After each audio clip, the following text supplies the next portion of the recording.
Question है number analogy का। यहाँ पर जो संबंध 2 का 7 से होगा वही संबंध 6 का प्रश्न चिन्ह के स्थान पर आने वाली संख्या के साथ होगा। तो यहाँ पर आप ऐसा सोच रहे होंगे कि अगर 2 में 5 जोड़ दिया जाए तो 7 आ जाता है, उसी प्रकार अगर 6 में 5 जोड़ दिया जाए तो 11 आ जाता है। लेकिन दिए गए ऑप्शन में 11 नहीं है ना, तो ये तरीका यहाँ पर सही नहीं है। किसी और तरीके से हमें यहाँ पर प्रश्न को हल करना होगा। कोई और तरीका भी हो सकता है प्रश्न को हल करने का, बिल्कुल हो सकता है। इसके लिए हमें क्या करना चाहिए, यहाँ पर 2 लिखा हुआ है, अगर हम यहाँ पर 2 में 3 का गुणा कर देते हैं और प्लस 1 कर देते हैं तो भी तो यहाँ पर 7 आ जाएगा ना।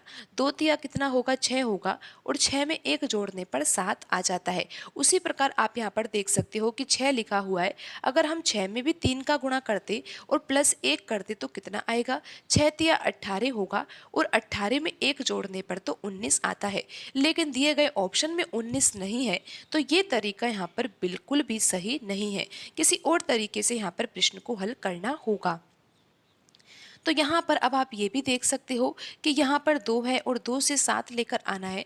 तो अगर हम 2 का घन कर दे और -1 कर दे तो भी 7 आ जाएगा, क्योंकि 2 का घन कितना होता है, 8 होता है, और 8 में से 1 घटाने पर 7 आता है। अब यही पैटर्न हम 6 में लगाकर देखते हैं और पता लगाते हैं कि प्रश्न चिन्ह के स्थान पर कौन सी संख्या आएगी। तो हमें क्या करना होगा, 6 का घन करना होगा और -1 करना होगा, क्योंकि 6 का घन होता है 216, और 216 में से 1 घटाने पर कितना होता है, 215 आता है। लेकिन दिए गए ऑप्शन में 215 भी नहीं है, तो ये तरीका यहाँ पर बिल्कुल भी सही नहीं है। तो यहाँ पर किस तरीके से प्रश्न को हल करना होगा, पैटर्न बिल्कुल आसान है।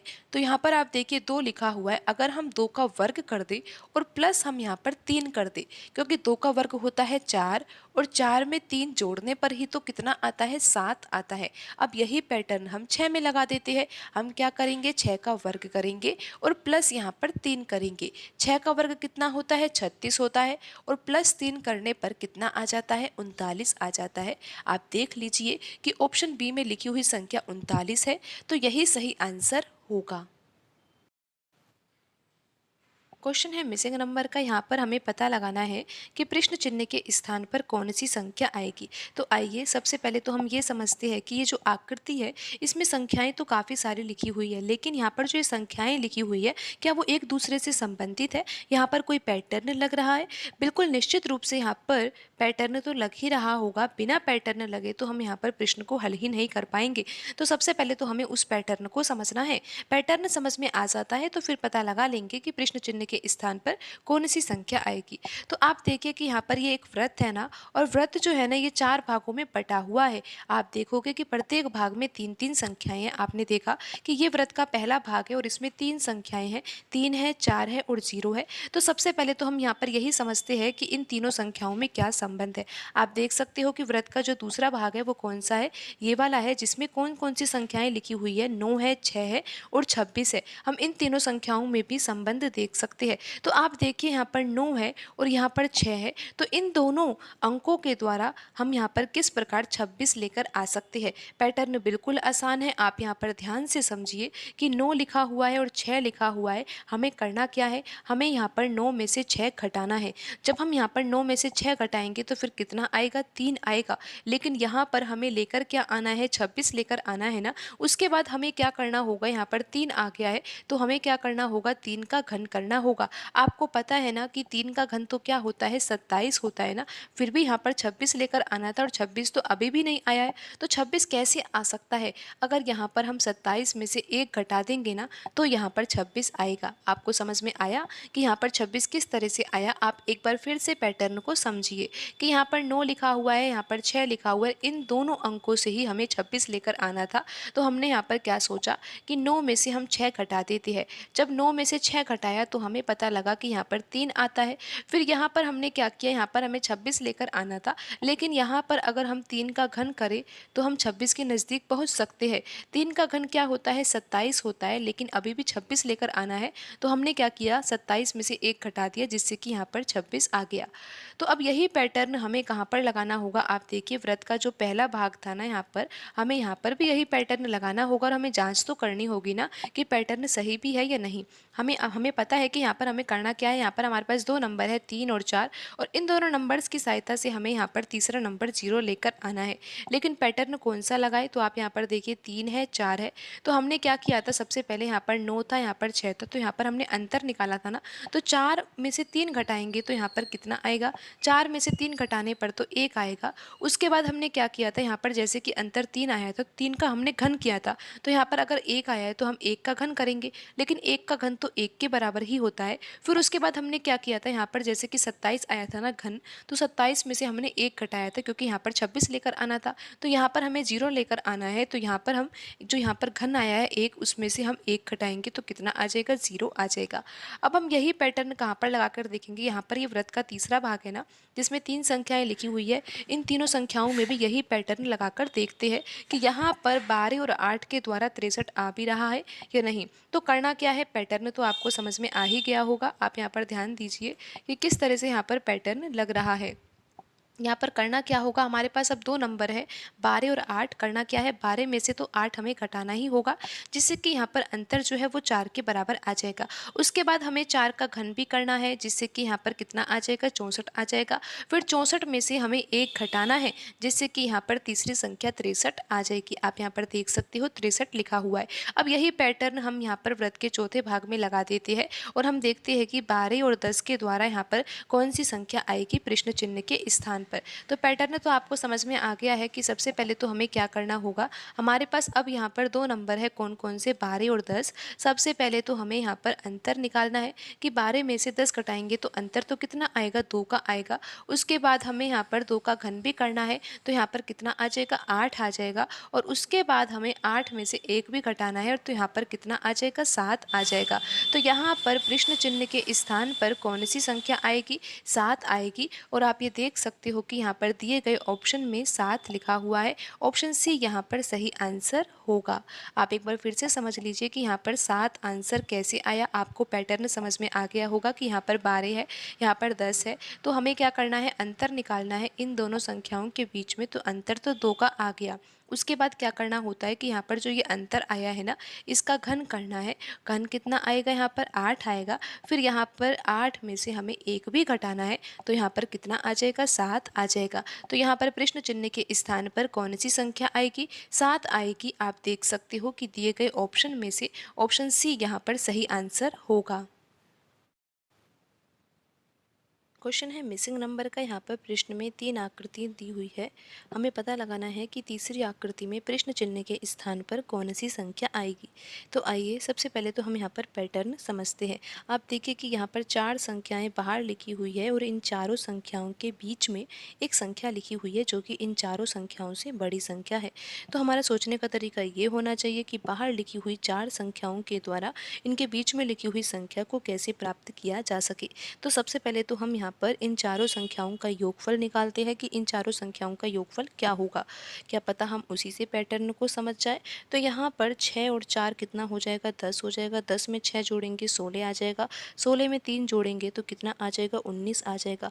लेकिन आप देख रहे हो कि यहाँ पर बीच में लिखी हुई संख्या 21 है, और यहाँ पर योगफल कितना आया है, 19 आया है। लेकिन अभी हम क्या करेंगे, यहाँ पर जो दूसरी आकृति दी हुई है जिसमें सभी संख्याएं लिखी हुई है, यहाँ पर भी हम क्या करते हैं, ये जो बाहर लिखी हुई चारों संख्याएं हैं, इन चारों संख्याओं का योगफल निकालते हैं कि कितना आ रहा है।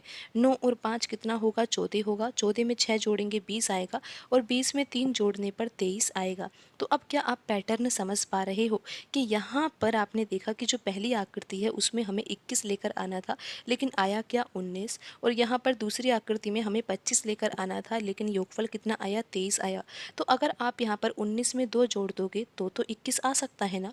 और यहाँ पर अगर 23 में 2 जोड़ देंगे तो भी तो यहाँ पर 25 आ ही जाएगा ना। तो आप पैटर्न को समझे। हमें क्या करना होगा, अब तीसरी आकृति में अगर हमें ये पता लगाना है कि प्रश्न चिन्ह के स्थान पर कौन सी संख्या आएगी, तो हमें करना क्या होगा, बाहर लिखी हुई चारों संख्याओं को जोड़ना है, और उसके बाद जो भी योगफल आएगा ना उसमें 2 भी जोड़ना होगा, तब जाकर यहाँ पर आंसर आएगा।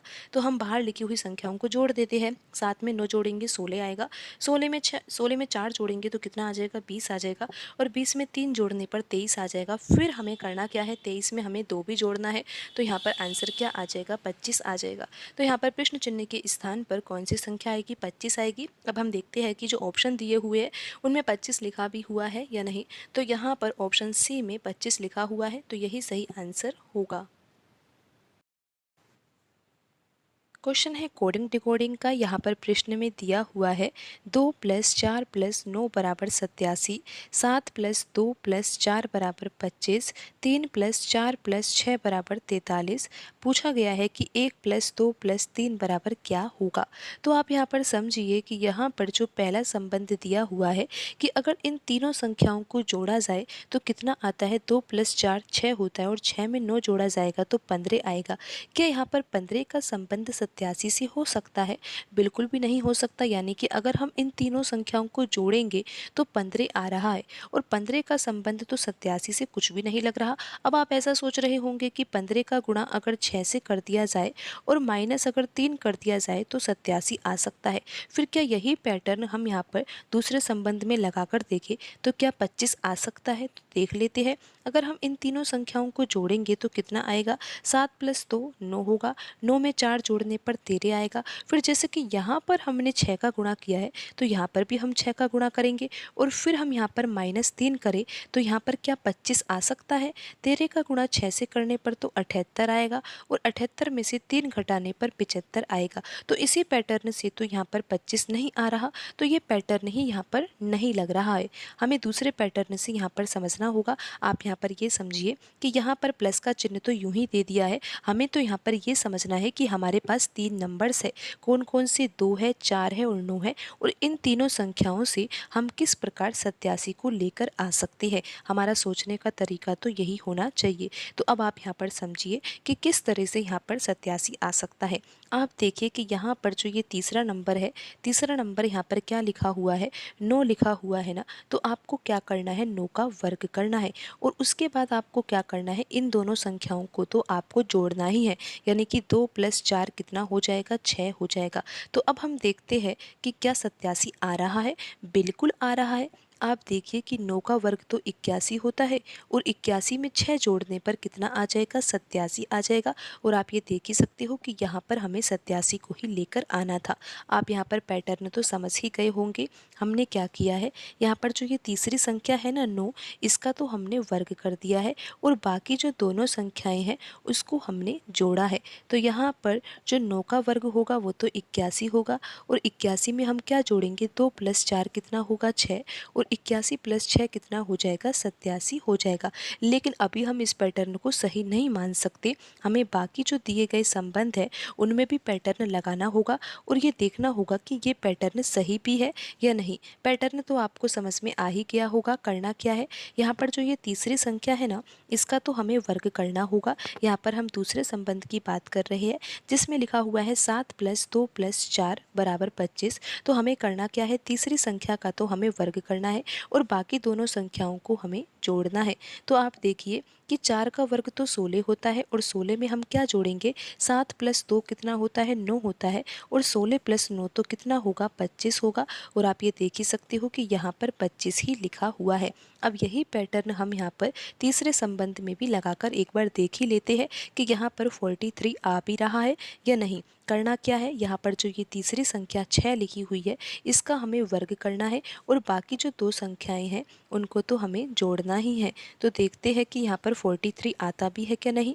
6 का वर्ग आपको पता है कि 36 होता है और 3 + 4 तो कितना होगा, 7 होगा और 36 में 7 जोड़ेंगे तो कितना आएगा, 43 आएगा। आप ये देख सकते हो कि यहाँ पर लिखी हुई संख्या 43 ही है। तो ये पैटर्न बिल्कुल सही है। और अब हम यहाँ पर जो लास्ट में पूछा गया है कि प्रश्न चिन्ह के स्थान पर कौन सी संख्या आएगी, इसमें भी हम यही पैटर्न लगा देते हैं। यानी कि 1 + 2 + 3 के द्वारा यहाँ पर कौन सी संख्या आएगी ये हम पता लगाते हैं। तो करना क्या है, आपको पता है कि यहाँ पर जो तीसरे नंबर की संख्या 3 है ना, इसका तो हमें वर्ग करना है और बाकी दोनों संख्याओं को हमें जोड़ना है। तो अब देखते हैं कि आंसर कितना आ रहा है। 3 का वर्ग तो कितना होगा, 9 होगा और 1 + 2 कितना होगा, 3 होगा। तो 9 + 3 कितना हो जाएगा, 12 हो जाएगा। तो यहाँ पर प्रश्न चिन्ह के स्थान पर कौन सी संख्या आएगी, 12 आएगी। और आप ये देख ही सकते हो कि यहाँ पर कौन सी ऑप्शन में आंसर लिखा हुआ है। यहाँ पर ऑप्शन ए सही आंसर होगा। आप एक बार फिर से समझ लीजिए कि यहाँ पर प्रश्न चिन्ह के स्थान पर 12 कैसे आएगा। करना क्या है, यहाँ पर जो तीसरी संख्या लिखी हुई है ना, इसका तो हमें वर्ग करना है और बाकी संख्याओं को तो हमें जोड़ना ही है। तो 3 का वर्ग तो 9 हो जाएगा और 9 में हम क्या जोड़ेंगे, 1 और 2 कितना होगा 3। तो यहाँ पर आंसर आ जाएगा 12। ऑप्शन ए यहाँ पर सही आंसर होगा। क्वेश्चन है नंबर एनालॉजी का। यहाँ पर जो संबंध 16 का 22 से होगा वही संबंध 36 का प्रश्न चिन्ह के स्थान पर आने वाली संख्या से होगा। तो सबसे पहले तो यही समझना होगा कि 16 और यहाँ पर लिखा हुआ है 22, तो इन दोनों संख्याओं में क्या संबंध है। आप ऐसा सोच रहे होंगे कि 16 में अगर 6 जोड़ दिया जाए तो 22 आ जाता है। कितना आसान पैटर्न है यहाँ पर। लेकिन फिर यहाँ पर अगर हम 36 में 6 जोड़ते हैं तो यहाँ पर तो 42 आना चाहिए। 42 यहाँ पर सही आंसर हो सकता था, लेकिन दिए गए ऑप्शन में 42 नहीं लिखा हुआ है, तो हम यहाँ पर इस पैटर्न को नहीं लगा सकते, क्योंकि इस पैटर्न से तो आंसर कितना आ रहा है, 42 आ रहा है। हमें किसी और पैटर्न से यहाँ पर प्रश्न को हल करना चाहिए। और कौन सा पैटर्न हो सकता है, आप यहाँ पर देखिए कि यहाँ पर जो अनुपात से पहले संख्या लिखी हुई है वो है 16, और यहाँ पर समान अनुपात के बाद देखिए कि यहाँ पर अनुपात है और अनुपात से पहले लिखी हुई संख्या 36 है। तो आप यहाँ पर कुछ ना कुछ संबंध तो पता लगा पा रहे होंगे कि जो 16 है और यहाँ पर 36 लिखा हुआ है ये वर्ग संख्याएं हैं। लेकिन किस संख्या का वर्ग है। 16 को हम कह सकते हैं कि ये 4 का वर्ग है, और यहाँ पर 36 को कह सकते हैं हम कि 36 यहाँ पर 6 का वर्ग है। लेकिन अब यहाँ पर हमें ये तो पता लग गया कि यहाँ पर 16 और यहाँ पर जो 36 लिखा हुआ है ये वर्ग संख्याएं हैं। लेकिन अभी हमें ये नहीं पता लगा कि 16 के द्वारा 22 को कैसे प्राप्त किया जा सकता है। तो अब हमें पैटर्न समझना होगा। आपको पता लग गया है कि 16 का संबंध 4 से है, क्योंकि 4 का वर्ग ही 16 होता है। लेकिन 22 कैसे आएगा, आपको क्या करना है, 4 का गुणा 5 से करना है। 4 का गुणा हम 5 से इसीलिए कर रहे हैं क्योंकि 4 से एक नंबर बड़ी संख्या 5 होती है। फिर हम 4 गुणा 5 करेंगे तो 20 आ ही जाएगा। लेकिन 22 तो अभी भी नहीं आया ना, लेकिन 20 में अगर 2 जोड़ दिया जाएगा तो 22 आ जाएगा। इस तरीके से यहाँ पर 22 आ रहा है। अब आप देखिए यहाँ पर 36 है। 36 का संबंध किस संख्या से है, 6 से है। फिर आपको क्या करना है, आपको यहाँ पर 6 में 5 का गुणा नहीं करना है, क्योंकि अगर आप 6 में 5 का गुणा करोगे और फिर +2 करोगे तो आंसर कितना आएगा, 6 गुणा 5 करेंगे तो 30 आएगा, और 30 में 2 जोड़ने पर तो 32 आएगा। आप यहाँ पर समझ गए ना कि यहाँ पर जैसे हमने 5 का गुणा किया है तो यहाँ पर 5 का गुणा करने से तो आंसर नहीं आ रहा, लेकिन हमने यहाँ पर 5 का गुणा क्यों किया है ये आपको बता दिया गया है। क्योंकि 4 से एक नंबर अधिक क्या होता है, 5 होता है, इसीलिए यहाँ पर हमने 4 में 5 का गुणा किया है। तो यहाँ पर हमें पता है कि 6 हमारे पास एक संख्या है, तो 6 में हम किसका गुणा करेंगे, 6 से एक नंबर बड़ा क्या होता है, 7 होता है। तो यहाँ पर हमें 7 से गुणा करना है और यहाँ पर हम +2 ही करेंगे। तो यहाँ पर आप देखिए कि अब आप ऐसा सोच रहे होंगे कि यहाँ पर हमने 2 इसलिए जोड़ा है क्योंकि 4 का आधा क्या होता है, 2 होता है। लेकिन जब आप यहाँ पर अगर 6 का आधा 3 जोड़ोगे तो आप यहाँ पर देख सकते हो कि आंसर क्या आएगा, 6 गुणा 7 करने पर 42 आएगा और 42 में 3 जोड़ने पर 45 आएगा। लेकिन आपने देखा कि यहाँ पर जो ऑप्शन है इसमें 45 नहीं है, तो इसी कारण हमने यहाँ पर ये सोचा कि यहाँ पर भी हमें क्या करना होगा कि 6 गुणा 7 तो हमने कर ही दिया है, तो यहाँ पर जब हम संख्या को जोड़ेंगे ना तो यहाँ पर भी हम 2 को ही जोड़ रहे हैं।